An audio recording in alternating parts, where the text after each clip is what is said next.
Bonjour à tous et à tous, bonjour à tous les suiveurs et à tous les inconditionnels de Grégoire Omnisso. Liverpool et Sadio Mané ont bien démarré le championnat d'Angleterre avec une victoire 4-1 face à Norwich. Donc Liverpool a bien bouffé des canards, donc un peu faible face au reste de Liverpool. Mais qu'est-ce que Liverpool cette saison, est-ce qu'ils sont taillés pour remporter la Premier League? Parce que le principal objectif pour moi, cette saison pour les restes de Liverpool, c'est la Premier League. Parce que la Ligue des Champions, Liverpool en a 6, mais la Premier League, depuis 1990, depuis 30 ans, Liverpool n'a plus gagné la Premier League. C'est pourquoi cette saison, Liverpool aussi n'a pas fait beaucoup de changements. Donc Klopp va faire confiance à la même équipe que l'année dernière, à quelques exceptions près. Parce que Klopp a recruté des jeunes. Elliott, 16 voire 17 ans, donc en provenance de Fulham, Harvey, donc Elliott, et aussi Sepp van den Berg, donc un jeune défenseur central néerlandais, il est né en 2001, donc en provenance des Pays-Bas, et il y a des joueurs qui font office de recrue, comme Divock Origi, même s'il a joué la fin de saison, il fait office de recrue, parce que cette année, il sera pris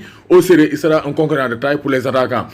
Alex Oxlade-Chamberlain, c'est une recrue parce qu'il a été blessé toute l'année dernière. Naby Keita aussi, c'est presque une recrue. Donc après une première saison donc acceptable, Naby Keita va revenir pour concurrencer le trio Wijnaldum, Henderson et Fabinho. Donc Shaqiri aussi fait partie donc de ce qu'on peut appeler les recrues parce que aussi, lui aussi c'est un remplaçant. Donc Liverpool a trouvé donc un équilibre dans son effectif et Liverpool est taillé pour donc remporter la Premier League. Je ne dirais pas jouer les grands rôles parce que Liverpool a été deuxième l'année dernière, mais remporter la Premier League pour la 19e fois de son histoire. Donc Liverpool cette saison, ils vont jouer la carte de la constance. Donc Liverpool changé wu ñu dama traduit ko en wolof.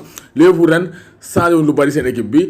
ñaari joueurs lañ jënd donc wala ñetti joueurs sax parce que fàtte naa Adrian donc le jeune donc le gardien de 30 donc le gardien espagnol qui a remplacé Alisson Becker, donc il a 32 ans, ancien gardien de West Ham, c'est le gardien numéro 2 après le départ de Mignolet. Adrian lañ jënd ak Elliott, un jeune joueur anglais de 16 ans, et aussi Sepp van den Berg, un jeune joueur aussi néerlandais, un jeune défenseur, ont été achetés te ñooñu dañuy dem ci académie bi pour jéem a jàng centre de formation bi.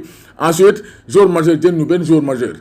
Am na joueurs yoo xam ne il revient de blessure comme Alex Oxlade-Chamberlain, donc Naby Keita aussi il fera office de recrue comme recrue bu bees lay niru rek parce que daaw première saison loon ren dafa war a ñëw pour confirmer pour chambouler le milieu terrain Wijnaldum, Fabinho ak Henderson. Origi aussi day ñëw pour concurrencer le trio Mané, Salah, Firmino. Donc Shaqiri aussi il sera là pour jouer les grands rôles. Nathaniel Clyne est revenu mais moi aussi dafa blessé, mais gis nañ Liverpool bloc lañ yor. Klopp n'a rien changé de son effectif. Donc effectif officiel bi équipe A bi Alisson Becker la, Adrian, Virgil van Dijk, Robertson, Alexander-Arnold, Matip, Lovren, Joe Gomez, Nathaniel Clyne.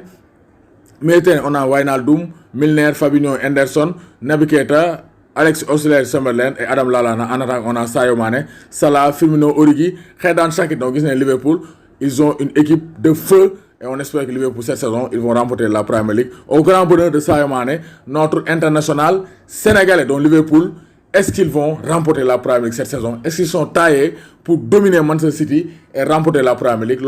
Est-ce que Liverpool a une doole pour écarter Manchester City, jël championnat bi? Réponse en commentaire. Donc Gourmay la maa lay bëggee Salipam, donc Laye, Fallou Laye, les supporters de Liverpool, Ibrahima Bousso, tous les supporters de Liverpool maa leen di bëggee di leen bëggee.